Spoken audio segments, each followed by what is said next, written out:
80% of people who lose weight gain it all back within 5 years. Why? Because your fat cells actually remember being overweight, and your body has a built-in defense system designed to keep you that way. But the defense system has weak points, tipping points, where your body's grip on fat starts breaking down. And unfortunately, most people quit right before they hit that one. So in this video, I'm going to walk you through the 3 tipping points of fat loss, what they are, when they happen, and what it actually looks like when fat starts coming off for real. And at the end, I'm going to show you why most people gain the weight back. It'll change the way you think about dieting for the rest of your life. To start, I'm going to show you the moment your body actually starts burning fat and why almost everyone misreads it. When you first change the way you eat, the weight drops very quickly. 5, 6, maybe 8 pounds in the first 2 weeks. It feels amazing, but almost none of that is fat. It's water. Your body stores carbohydrates as something called glycogen, and every gram of glycogen holds about 3 grams of water. So when you cut back on carbs or clean up your diet, your body burns through the stored glycogen first, and all that water goes with it. That's why the first couple of weeks feels like magic. The scale is moving, your pants feel looser, and you think you finally cracked the code, but then around week 3 or 4, it all slows down. Now, this is where most people panic. They think it stopped working, so they cut calories harder, or they quit altogether. But contrary to what you might think, your body didn't stop losing fat. It actually just started. It went from burning stored carbs and water to burning actual fat, and fat burns slower than glycogen. So if you're about a month in and the scale just stopped, rest assured your body is doing exactly what it's supposed to do. Don't be tricked by the fact that the scale isn't moving. It stops because as your fat cells shrink, they fill with water temporarily. So you're burning fat and gaining water at the same time. That's why the scale doesn't move, sometimes for weeks at a time. But then one morning, your body will drop that water weight again, and 3 or 4 pounds will suddenly disappear overnight. Poof, as if it's magic. Now, after the switch happens, you'd think the hard part is over. You're burning fat, and you've made it past the first stall. Things should get easier, right? Not yet. Because right around months 2 and 3, your body does something that catches a lot of people off guard. It adapts. Your metabolism slows to match the fewer calories you're eating. Your body gets more efficient, which sounds like a good thing, but in this case, it means burning less fuel to do the same work. It's called metabolic adaptation. And it's the reason most people hit their worst wall right around this time. On top of that, a hormone called ghrelin, the one that drives hunger, has been elevated since you started.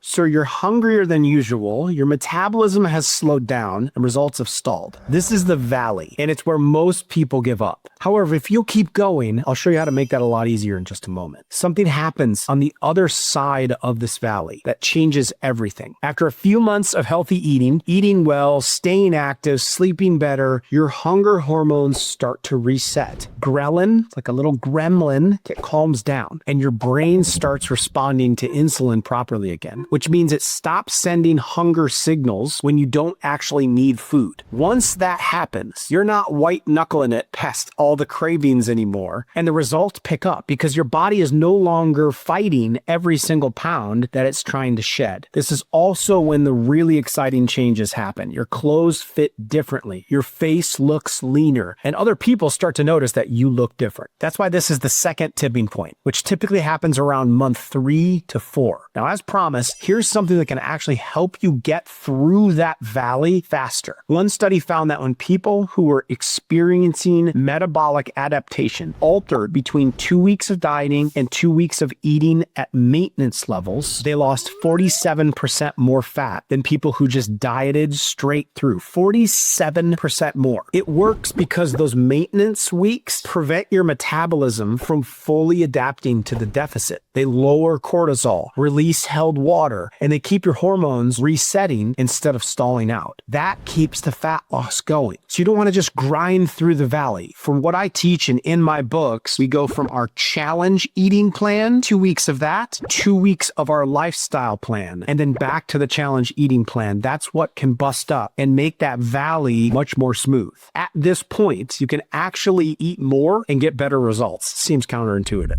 Finally, this is the tipping point most people never hear about. By By now, you've gotten through the valley, the fat is coming off, you've pushed through that valley, your hormones have reset, and things are accelerating. But your body has one more card to play. It has what's called a set point, a weight range it's been defending for years. And even though you're losing fat and feeling better, your biology is still anchored to that old number. This is why 80% of people who lose weight regain it within 2 to 5 years. It's because fat cells carry something called an epigenetic memory. That means the experience of carrying extra weight actually rewrites chemical tags on your DNA. And even after magical weight loss, those tags stay, but not forever. Maintaining your new weight consistently can gradually erase that memory. It takes roughly 1 to 6 years for your body to fully accept a new set point. A large 5-year trial tracked thousands of people and found that regain was fastest